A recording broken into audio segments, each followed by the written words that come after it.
Hari ini atau lebih tepatnya bulan ini temanya adalah make progress, membuat kemajuan, peningkatan, dan hari ini saya khotbah 5 kali, 5 sesi. Sesi pertama, kemajuan peningkatan rohani mencapai keserupaan dengan Kristus, Roma 8, 28, 29, bahwa semua diizinkan itu untuk kebaikan.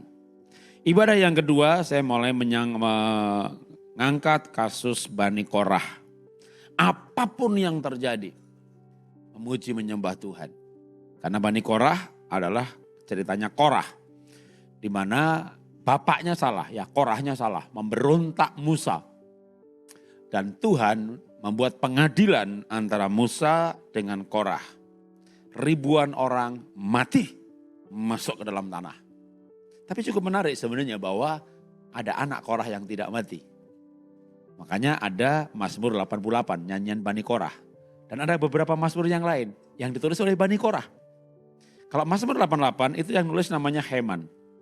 Heman itu cucunya Samuel. Samuel itu generasi ke-16 dari Bani Korah. Itu turun-temurun menyembah Tuhan. Dan Heman ini menyanyikan, membuat beberapa nyanyian Bani Korah dalam kitab Mazmur. Dan kata-katanya yang tadi pagi saya angkat sebentar untuk mereview. Tuhan, aku ingat apa yang engkau lakukan kepada nenek moyangku. Apa yang dilakukan nenek moyangnya? Tuhan membunuh nenek moyangnya. Satu marga Korah masuk pelan-pelan ke dalam bumi yang ke dalam.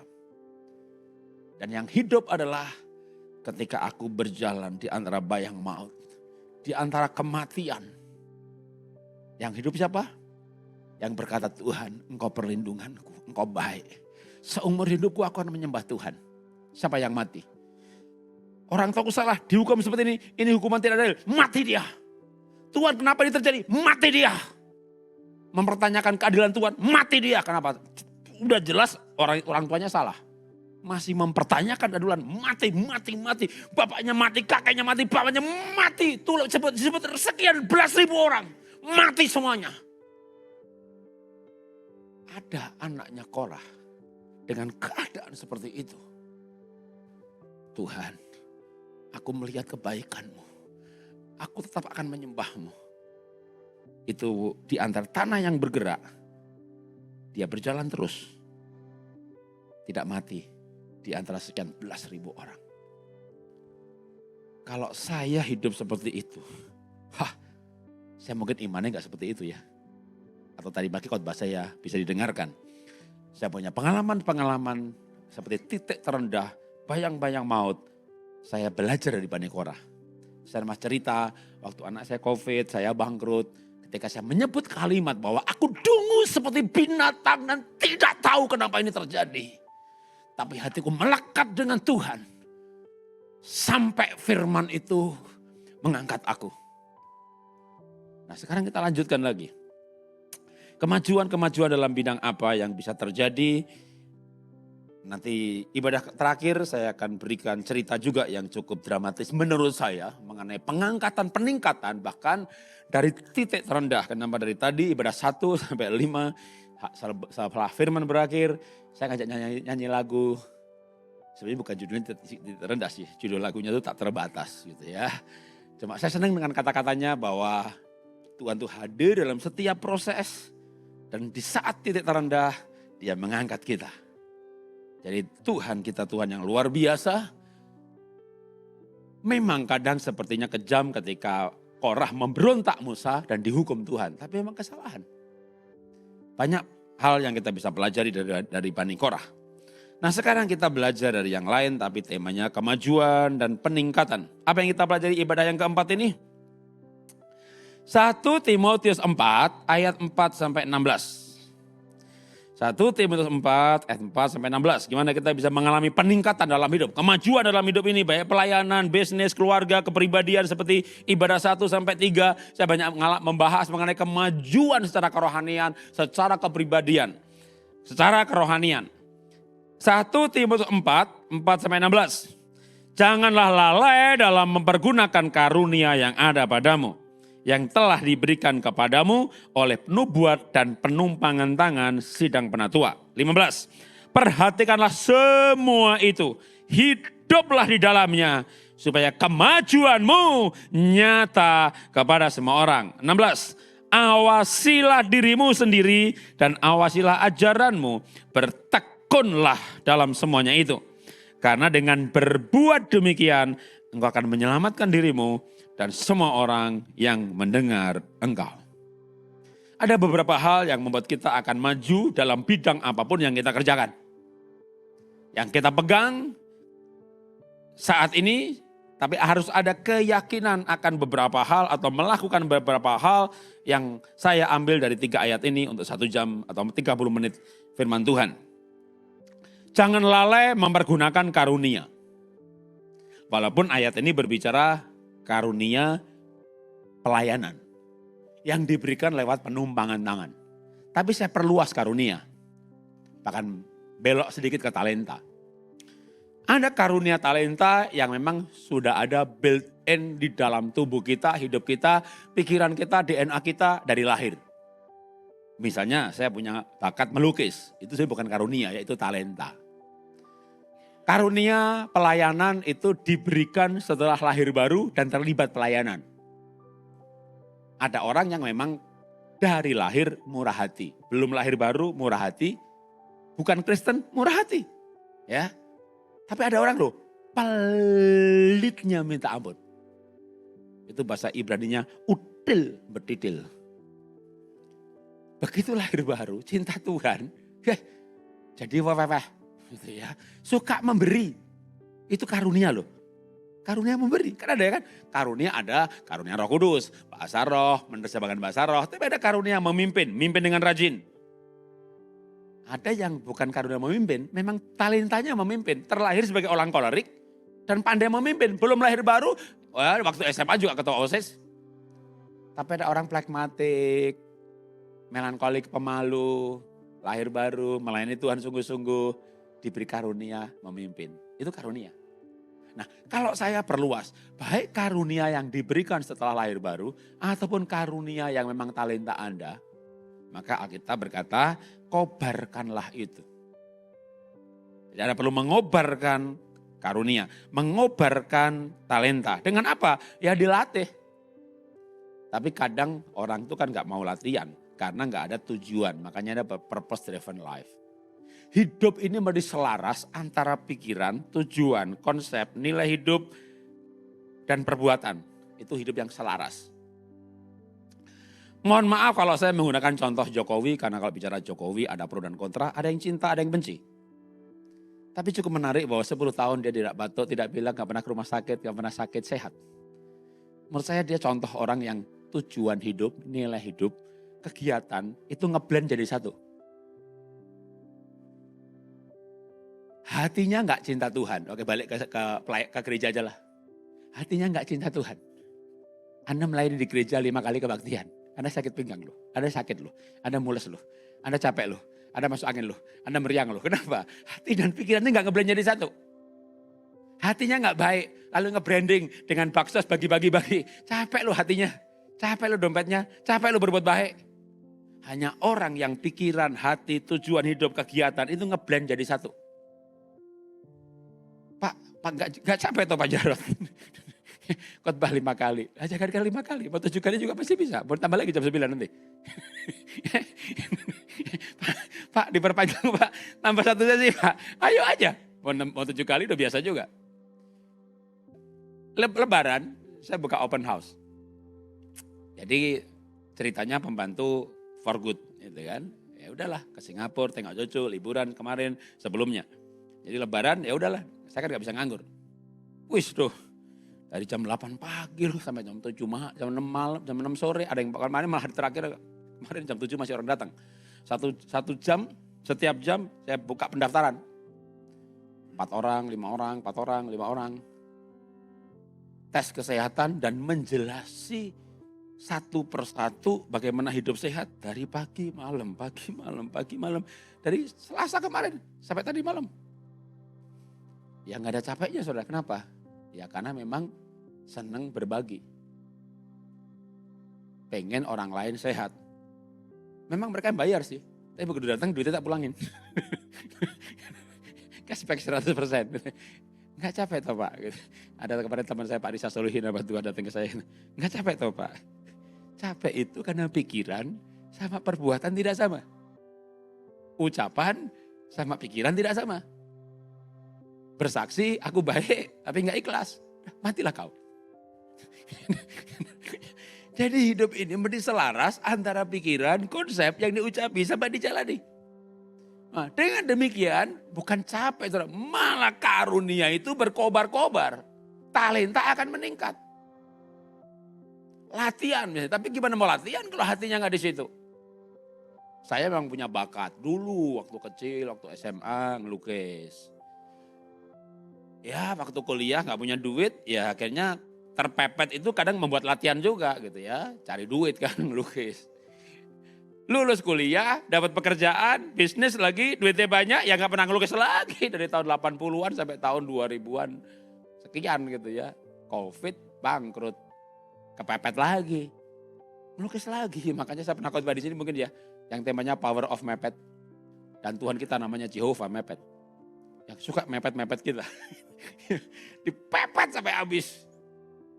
Maka begitu begitu Covid, bangkrut, ngelukis saya. Menarik loh. Pertama kali order yang saya terima. Itu ada orang yang tahu saya punya bakat ngelukis. Pak, masih ngelukis Pak? Ya bisa lah pasti. Terima order Pak. Ada lagi bangkrut, duit sedang mau habis. Bahkan minus 17 miliar di bank. Dikasih order mau gak? Ya saya bilang mau, bisa. Berapa? Mikir nih, ntar deh ke WA gitu ya. Tak coba deh 10 juta gitu. Minta rekening Pak. Nih orang kebetulan mungkin saking senangnya sama saya atau sukanya sama saya. Dikasih rekening ya gak nawar gak apa langsung ditransfer. Baru gampang lebih lanjut. Pak lukisan apa Pak? Sebentar tak ya. Ganti dia bilang sebentar gitu kan. Rupanya mau dikasih ke jenderal. Jadi nanya jenderalnya dulu sukanya apa. Sukanya macan. Di WA ke saya. Ini mah gak bisa bikin. Mintanya naturalis, gambarnya macan, detail sekali. Yang dikasih emang foto sih, foto hidup bukan lukisan. Aduh, yang bagus siapa? Saya cari anak saya, namanya Levina. Levin, kamu bisa bantu papa enggak? Ngapain ngelukis ini? Papa dapat order, Levin, 10 juta. Kita bagi 2 ya. Supaya enggak bohong, kamu bikin macannya, aku bikin backgroundnya. Jadi aku lukis juga kan, aku tanda tangan depan kanvas, kamu di belakang. Di belakang emang saya tulis, dilukis bersama Jarod Wijanarko dan Levina Kristi. Dan saya jujur sama yang pesan, Pak ini lukisnya susah banget, tapi anakku pintar ngelukis. Jadi kita lukis berdua, tapi saya gak bilang kalau saya cuma backgroundnya. Dilukis berdua, tanda tangan depan saya, di belakang kanvas, kita berdua. Boleh ya gak Pak ya? Boleh Pak, gitu. Kayaknya orangnya yang jenderalnya kenal Pak Jarod juga kok. Jadi kan depannya tanda tangan saya gitu kan. Jadi itu kita lukis berdua. Saya bikin background masih bisa, bikin depannya kayaknya gak bisa deh. Gak yakin. Karena bagus, ya upload di Instagram kan. Lihat orang kan, order lagi. Wih, keren nih ordernya Pak Jarod nih. Macannya bagus banget, realistis. Dari situ order lagi, macan lagi. Masa nyuruh anak lagi? Aduh Tuhan. Aku mau kobarkan karunia yang ada padaku. Aku mau latih diri saya. Aku mau antusias di dalamnya. Order ke berikutnya tidak. Saya lukis sendiri. Macan kedua, ketiga, keempat, kelima, keenam, ke-15, ke-20. Bahkan saking banyaknya order bukan karena saya minta bantuan. Tapi anak saya, Pak kalau ada order boleh bagi-bagi. Dia butuh duitnya. Dia butuh duitnya. 2 tahun melukis, 160 lukisan. Saya senang mengobarkan, saya orang yang antusias. Tapi kadang untuk antusias itu butuh banyak hal. Apa kekuatan kita antusias? Ya bisa macam-macam. Kekuatan uang memang luar biasa sih. Begitu kita butuh duit, ya kan, lihat duitnya besar, tak naikkan 15 juta, 20 juta, 30 juta, laku juga. Tapi sebenarnya ada kekuatan yang lebih besar daripada uang. Karena uang tuh kadang misteri ya, namanya uang tuh kalau kita kan berkat ya. Saya lagi semangatnya nih 2 tahun jadi pelukis. Gak pernah mimpi loh. Makanya tak terduga caramu. Cara Tuhan itu tak terduga. Tak terduga, cara nolong itu tak terduga. Kalau begini enak banget ya. Senin Jumat melukis, hobi, seneng, nikmat. Sabtu Minggu khotbah, not bad lah pensiun begini-beginian. Khotbah ke Surabaya, ketemu pelukis yang lain. Anda tahu Dewi Basir pelukis, Philip Topa pelukis. Ternyata Pak Aswin, Gembala Ngindian pelukis juga. Saya ditunjukkan lukisannya, gede banget. Pak, saya nggak kayak Pak Jarod, sebulan 4 lukisan, 5 lukisan Pak. Saya setahun 2 Pak, 3 Pak. Saya ajari ya Pak ya, mohon maaf saya ngajari Bapak, saya lebih muda. Tapi lukisan itu jangan terlalu produktif Pak. Itu bukan pelukis Pak, itu pedagang Pak.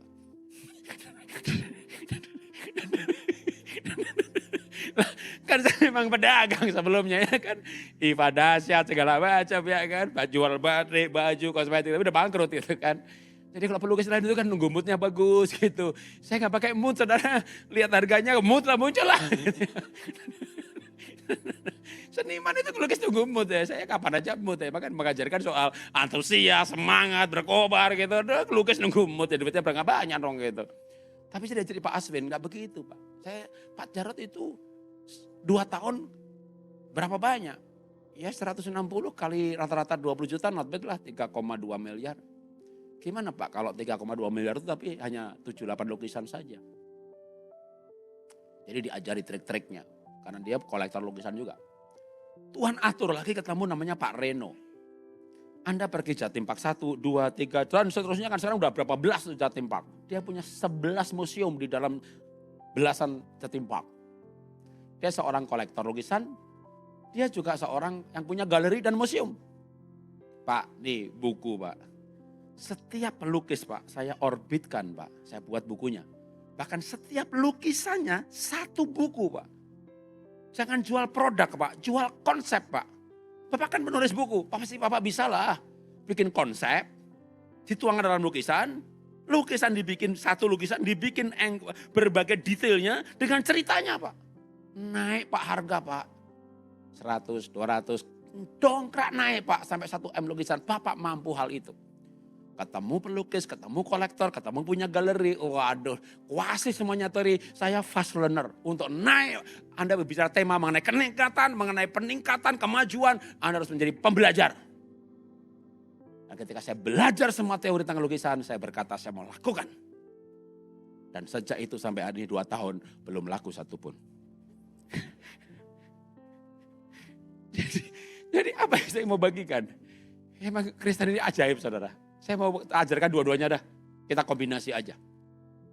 Hiduplah dengan teori, hiduplah dengan strategi, hiduplah dengan marketing, branding dan segala macam. Tapi saya sekarang akhirnya balik kepada tradisional saya sebagai seorang hamba Tuhan. Hidup dari kasih karunia. Ketika saya mulai pakai teori itu dan 2 tahun gak laku. Kayaknya Tuhan tuh bicara begini. Kalau dalam bahasa Jawa tuh diwelehke. Mau berteori dan berstrategi. Pikiranmu bukan pikiranku, jalanmu bukan jalanku. Kamu gak usah pakai teori, kamu tuh hidupnya kasih karunia. Jadi saya mau ajarkan tetap dua-duanya. Belajarlah konsep, mindset, bisnis, strategi, marketing. Tapi tetaplah belajarlah dekat sama Tuhan. Untuk kita berjalan dalam jalan-jalan Tuhan. Dua-duanya tidak salah, tetapi kita perlu melangkah melihat pertolongan Tuhan. Jadi 2 tahun gak ada order. Kalau gak ada order gimana? Ya saldonya kan turun-turun lagi dong. Jadi hidup saya kayak Yuyu saudara. Masuk Jakarta, gak punya apa-apa. Kerja di Astra, marketing terbaik, sales terbaik. Lalu buka perusahaan, maju, 98 kerusuhan, bangkrut. Buka lagi toko, ganti grosir, ganti pabrik, ganti distributor, ganti direct selling, dan seterusnya. Sampai berkembang. Gudang aja 2 hektar gedungnya, halamannya 4 hektar. Stokis di 200 kabupaten, kantor kita di BSD, 8 lantai, lantai paling atas ya hallnya lebih besar dari ruangan ini sudah, 1.600 orang bisa masuk. Siap go public, bangkrut, kan ceritanya gitu, bangkrut. Aduh, bangkrut, utang lagi 18 miliar. Saham yang harusnya bisa 100-an miliar dijual cuma 20 aja. Yang penting bayar utang. Terus tadi cerita itu, jadi pelukis itu. Jadi pelukis lagi nembak nikmatnya, lagi enak-enak jadi pelukis.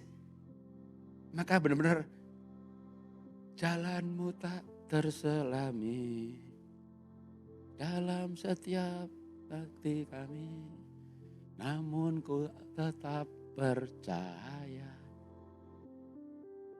Bani Korah lebih parah daripada saya.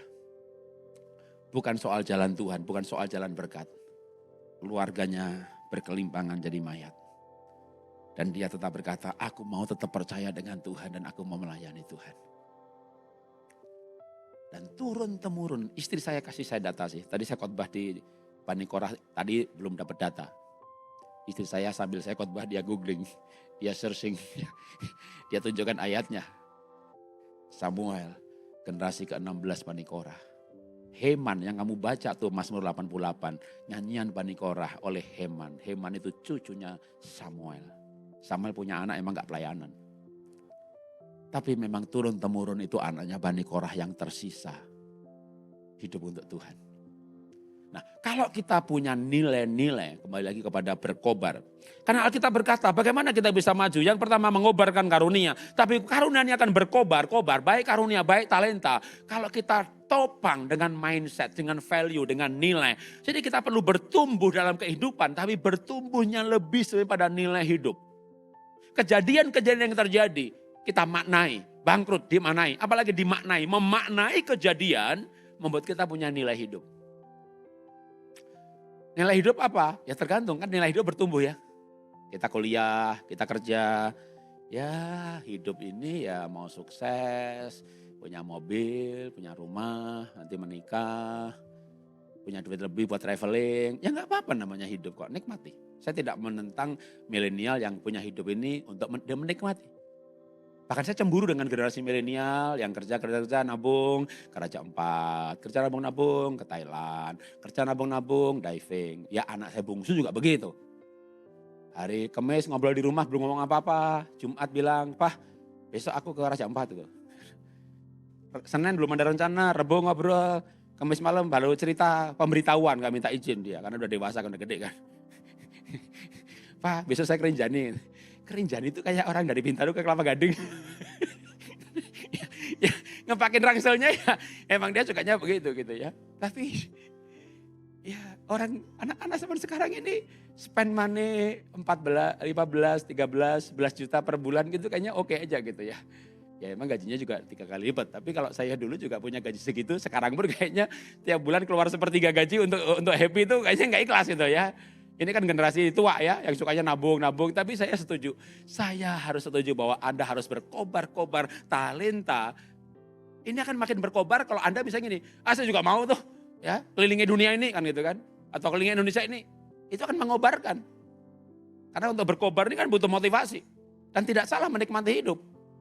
Daripada yang generasi saya ini kan, nabung, duitnya banyak, kolesterol, diabetes, stroke, gak bisa kemana-mana kan gitu kan. Saldonya banyak, tapi belum pernah kemana-mana kan gitu kan. Milenial oke lah gitu. Tetapi menurut saya boleh, tapi mindset ini, nilai, value ini yang untuk mengobarkan kehidupan ini perlu disempurnakan, peningkatan termasuk kualitas. Hidup buat apa? Mulailah berpikir kalau saya ya hidup ini nolong orang. Hidup ini berbuat baik. Makanya kalau dihitung-hitung, Pak Jarod gimana sih? Bikin tes kesehatan berbayar. Bayarnya cuma 100.000 lagi. Datang di cashback. Ya memang tetap ada untungnya. Saya kan bisnis kesehatan, jual produk kesehatan. Tapi berarti dari event itu ya nggak ada untung apa-apa. Tapi sekali lagi, jangan selalu untung rugi. Yang nggak mampu pun disubsidi misalnya gitu. Sekolah Happy Likit, kami ada 66 cabang. Franchise fee kita ambil dari tiap cabang. 100% omset franchise fee. Itu saya hibahkan ke yayasan loh. Makanya bisa bangun sekolah 30 sekolah di pedalaman. Bukan per bulan lagi, 100%. Jadi ngurusin cabang-cabang istri saya itu. 60 cabang diurusin. Aduh, ngurus itu juga capek saudara. Capek gak ngurus?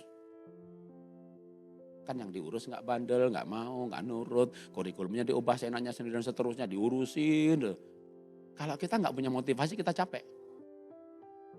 Motivasi tertinggi tadi saya bilang, ya harga lukisan naik dari 5 juta, 30 juta. Semangat juga sih. Sebulan laku 5, 100 juga loh. Semangat juga sih. Tapi semangat karena uang ada batasnya loh. Maka saya juga mengembangkan diri, berbuat sesuatu yang antusias luar biasa, tapi non uang. Sekolah Happy Holy kita kembangin. Saya bermimpi kalau nanti 100 cabang, sekarang 60 cabang. Kita punya dana abadi pelayanan. Bisa bangun sekolah di pedalaman, tanpa perlu yayasan misi, tanpa perlu sumbangan.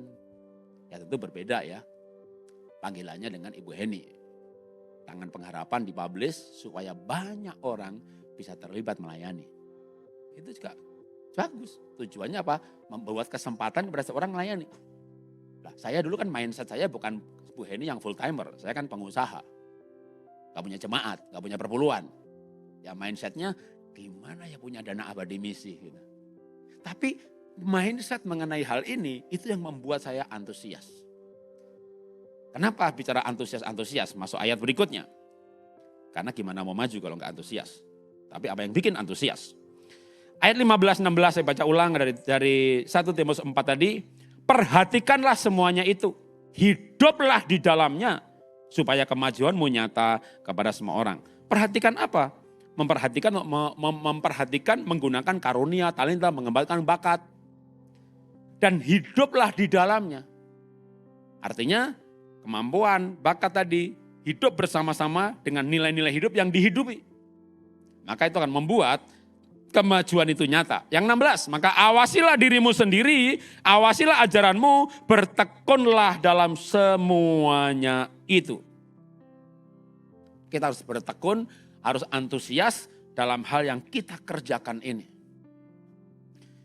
Sebenarnya untuk sukses, kita bicara sukses dulu dunia ya. Semuanya bisa bikin sukses loh. Apalagi Indonesia ini negara ajaib ya. Mau COVID, mau pandemi, mau pemilu, apapun yang terjadi. Diambil 8 negara di dunia ini yang ekonominya bagus, Indonesia masuk loh. Indonesia ini kayak ekonominya gak ada matinya gitu. Ya gimana emang orangnya juga gak ada matinya? Loh.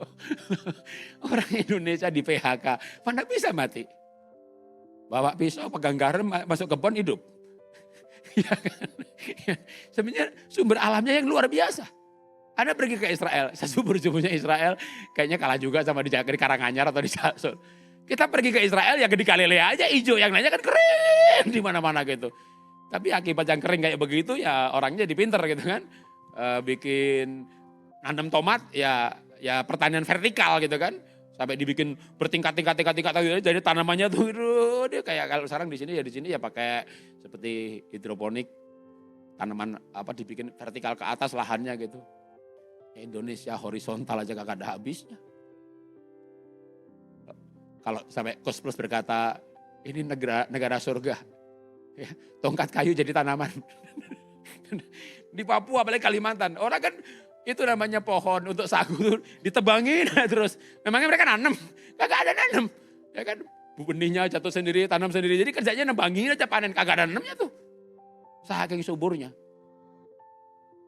Tapi kadang kemakmuran itu juga bikin males. Maka kita perlu bertekun di dalamnya, mengawasi, punya talenta, dikembangkan, bertekunlah di dalamnya. Di negara yang populasinya sekian ratus juta, kan kita negara berapa? Kan nomor 1 apa? China ya, kedua India ya, ketiga apa? Amerika ya. Kalau total populasi ya, kita nomor 4 kan. Tapi menurut saya China, India menarik, tapi kayak Amerika atau Eropa digabung jadi satu, kan sudah negara maju. Maju kan berarti stagnan. Anda mau jualan rumah, udah pada punya rumah. Anda mau jual mobil, udah banyak punya mobil. Lah Indonesia kan negara ajaib. Anda mau jual rumah, banyak orang belum punya rumah. Anda mau jual mobil, banyak orang belum punya mobil. Apalagi Indonesia emas nanti. Enggak usah Indonesia emas dah. 25 tahun lagi kelamaan. 5 tahun lagi aja orang kaya baru Indonesia ini banyak banget. Yang Anda bisa jual apa saja. Jual sepatu yang 200.000 laku. Di sini mana Pak Rizal? Halo? Iya, Mr. Bogor kok. 3 juta juga kayak kacang goreng ya Pak ya. Saya pakai juga Pak. Indonesia negara ajaib saudara. Orang kaya baru banyak banget. Maka kalau kita ini mau menyiapkan fondasinya sekarang ini. Waktu Indonesia emas nanti, Anda orang kaya baru, ya bukan kaya lagi, Anda triliuner baru. Nah, ini sedikit dari mindset mengenai ke depan. Ini aja bikin semangat nggak kerja? Semangat. Saya khotbah bahwa saya mau hidup sehat supaya hidup 120 tahun gitu ya. Terus dengar mengenai prospek bisnis Indonesia emas 25 tahun ke depan, ada 8 jenis yang diperkirakan akan booming sampai 25 tahun ke depan. Itu mindset, itu inside business. Bikin saya yang tadinya ya udah 60 tahun, ya mulai hidup yang tenang aja lah. Lalu saya kayak begini, kamu tuh gak konsisten deh. Khotbah umur panjang 120 tahun, di satu sisi merasa tua. Itu yang bikin capek. Mau gak capek? Pikiran, pelajaran, konsep, satu inline. Semangat lagi saudara. Semangat lagi. Makanya tadi Pak Rizal sempat ngomong di dalam, kita bicara, wih, crown director ya. Dulu saya di Bogoroko sama Pak Rizal ya.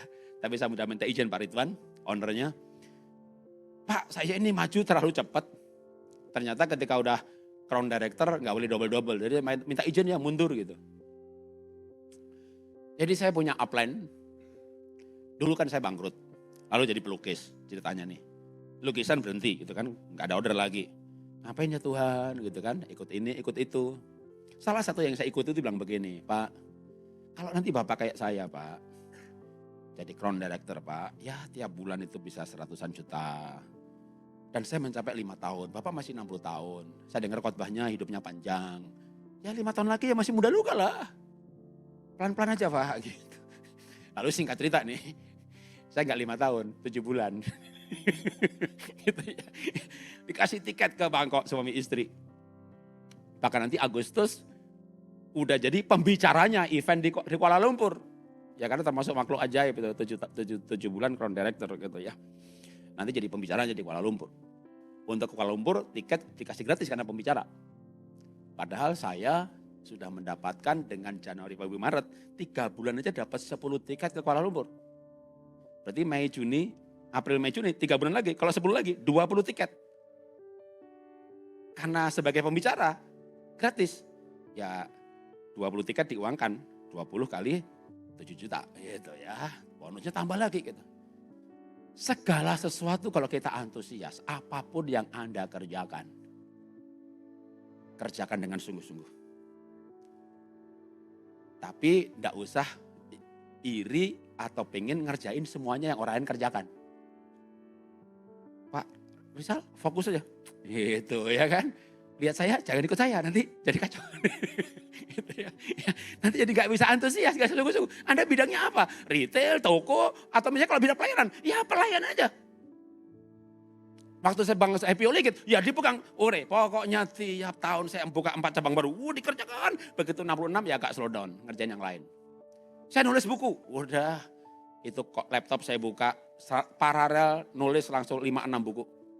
Lagi bosen yang satu nulis yang ini. Maka akhirnya tiap 3 bulan sekali keluar 1 buku tuh. Padahal nulisnya sampai beberapa tahun. Kalau saya ngelukis nih, saya pasang 4 kanvas. Saya kerjakan serentak. Memang kadang mood ini, harap ini, enggak ganti ini. Tapi akhirnya sebulan keluar 4. Saya memang punya pola begitu. Kalau lagi mengerjakan sesuatu, kerjain habis-habisan. Itu adalah apa yang dikatakan Alkitabnya, bikinlah engkau antusias, bertekunlah dalam semuanya itu. Bertekun dalam apa? Mengawasi ajaran dalam arti kalau ini saya aplikasikan nilai kita, value kita. Kita mengerjakan itu untuk apa? Bentuknya memang bisnis, tapi jangan sekedar bisnis. Kalau saya memang bisnis kesehatan, saya nolong orang. Makanya saya kan awalnya bahkan malah gak bisnis. Kalau itu saya bangkrut, saya bilang begini sama Tuhan. Waktu saya diajak banyak orang untuk bisnis, Tuhan tuh bangkrutkan saya, pasti tidak untuk bisnis lagi.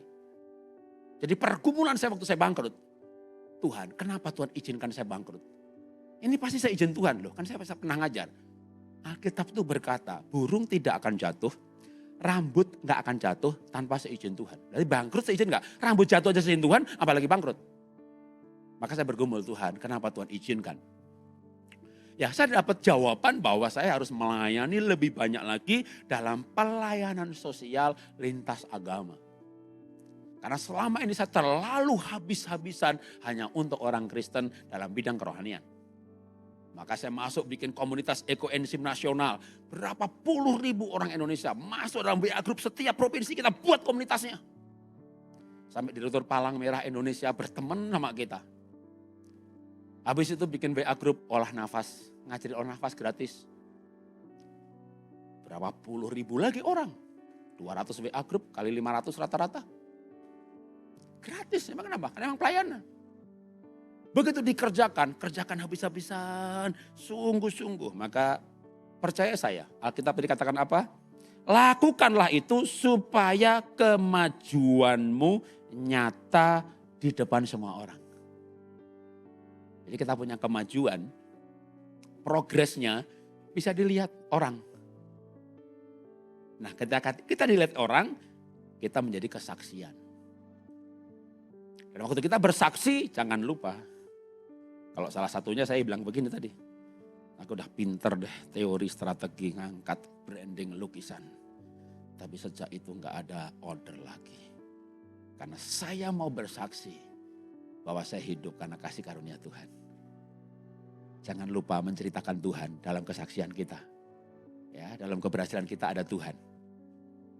Maka kita akan hidup dalam perkenanan Tuhan. Mari kita bangkit.